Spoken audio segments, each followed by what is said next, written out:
8 new Softails weren't enough, so here's one more in Harley's march toward 100 new motorcycles by 2027. The FLSB Sport Glide makes it 9. Harley-Davidson pictures this one as a quick-change artist, an aggressive factory custom cruiser outfitted with a detachable fairing and saddlebags ideally suited for touring. Harley-Davidson pictures this one as a quick-change artist, an aggressive factory custom cruiser outfitted with a detachable fairing and saddlebags ideally suited for touring, cruising or commuting.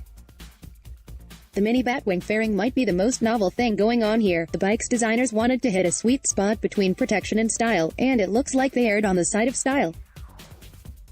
It's supposed to keep the wind off your chest while it leaves your head in the breeze. You have the option to exchange the standard 1.5-inch high windshield for a 5.5-inch light smoke. Other Harleys have bikini fairings, but this is the first use of the shrunken batwing.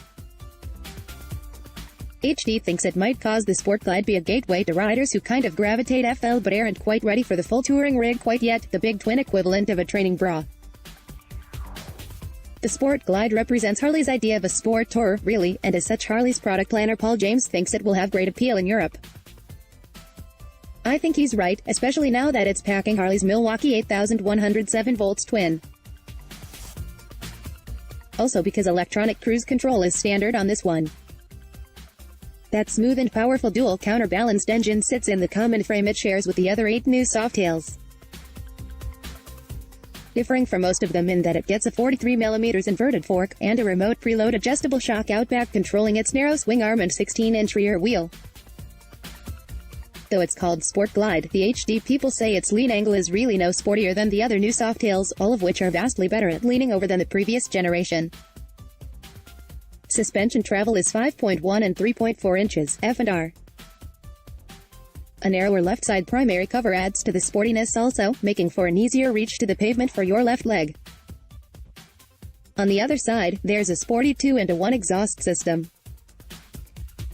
At Harley, not low is a no-go, and the Sport Glide seat is said to be a mere 26.5 inches before you sit on it and reach down to adjust your ride height with a remote preload adjuster, which will be nice after you add the optional sissy bar, tour puck, and hot mama. Everything else is in place already, including standard ABS and, like I already mentioned twice, cruise control. Yeah, I'll have to come up with $18,599 for a black Sport Glide, and a bit more for a twisted cherry or silver Fortune 1. They should be in dealers very shortly, says HD. In fact, there's already at least one in SoCal, which Duke Danger is probably riding while you're reading this. Keep an eye peeled for his first ride ASAP.